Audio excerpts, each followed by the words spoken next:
عليكم جميعا، ان شاء الله كامل تكونوا بخير ويدخل عليكم هذا الفيديو وانتم باحسن حال. اخواتي، اذا عجبكم الفيديو وعجبكم المواضيع اللي نحطها ما تنسونيش بالضغط على زر اللايك والاشتراك في القناه ليوصلكم دائما الجديد والجديد. انا دائما راح نمد لكم غير المعلومات اللي تفيدكم.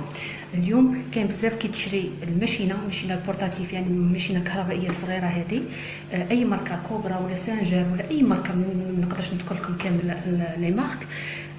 توقع معهم مشكله انه كي تعبزي عليه هذا اللي يطلع الابره ويهبطها، هذا الكيوسر، هذا البوطونه او هذا القفل هذا دوري، مرات تكوني تخيطي يتبلوكا، يعني يتوقف وما يتحرك، ما يزغد لا يمين ولا يسار، يعني يحبس تم يتوقف وتعود الابره ما تمشيش.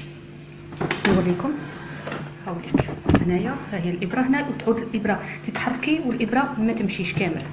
هنا مشعلنا الضوء ما تمشيش معاك كامل. بزاف اللي صرات لهم هاد العفسه مع الماشينه الكبرى او اي ماشينه. الخلل في هذه الحاله هذه، ما تقعديش تعبزي على هذا اللي يطلع الابره ويهبط، لانك راح تفسديه ولا راح تفسدي الماشينه تاعك، يعني راح تطردقيها تفورسيها وتولي تدور في الفراغ، يعني تتكسر تضيع.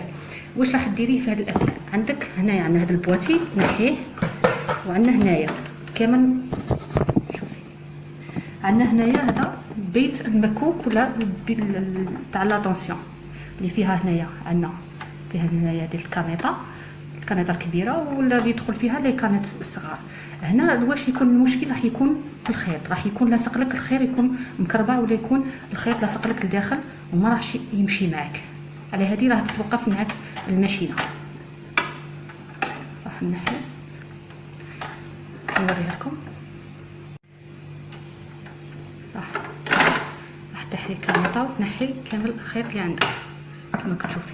هنا يكون لاصق الخيط، راح يكون دايرك كل خيط بزاف. انا هذا تاع الابره من بغيت باش نوريكم.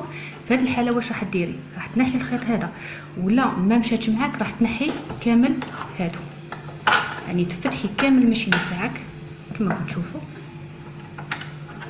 هاك. وهنا عندنا في البواتي هذا تجي مع الماشينه، تجي معنا هذه العلبه يكون فيها شيته. واش راح تعملي؟ راح تنظفي الماشينه تاعك.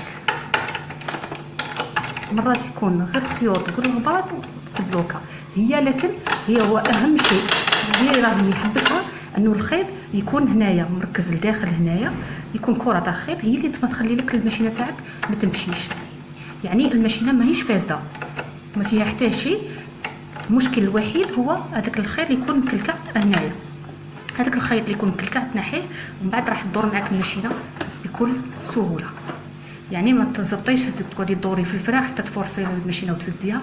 تحلي هذا ومن بعد تعاودي ترجعي كل شيء كيف ما كان، تعاودي تقيه.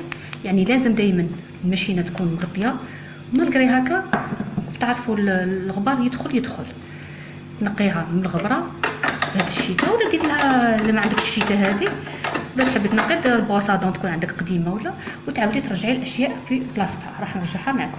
نحطوا هذا الاول يقابل هذا الشكل، ومن بعد تعاودي ترجعي هذه،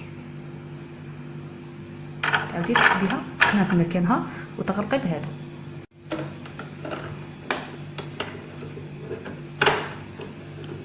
بهذه الطريقه. اذا ما ركبتش معاك تعاودي ترجعي تزبطي مليح، تدي طك هنا تعمل لك صوت، ترجعي هادو الامور بلاصتها، وتعاودي ترجعي الكانيطه تاعك. الكانيطه كما تعرفوا راح نوريكم كيفاش تعرفي ان الخيط راهو مليح في الكانيطه، ان الكانيطه تاعك ماشي مخوفه.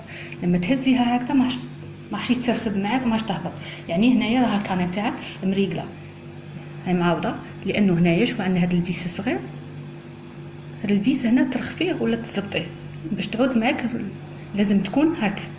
لو كان يسقط هذا الخيط من يدي وتهبط الكانيطه كيف راه يعني انها راه مرخوفه ماهيش مريقله، وراح تقطع معك الخيط ولا تكون عندك مشكل في الخياطه. لكن بهذه الطريقه راه مليح، راح تركبيها عادي.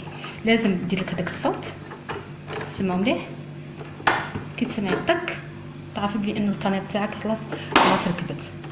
هذا هو الدرس تاع اليوم، وتعاود ترجع لك هكا. يعني لا شريتي ماشينه وقعتي في هذا المشكل، عرفي بلي انه الماشينه ما والو ما بها. كما قلت لكم انا هذه عندي ماشينه كبرى، واش الماشينه والو ما بها، يعني العطله يكون في الخيط اللي يكون شدتها الكانيطه من التحت. ان شاء الله الفيديو اليوم يكون نال اعجابكم. مزيد من الفيديوهات، اذا عجبكم هذا النوع من الفيديوهات ولا حبيتوا هذه المعلومات، راح كل مره ننزل لكم معلومه مفيده ان شاء الله. واش نقول لكم، دمتم في رعايه الله وحفظه، والى الملتقى.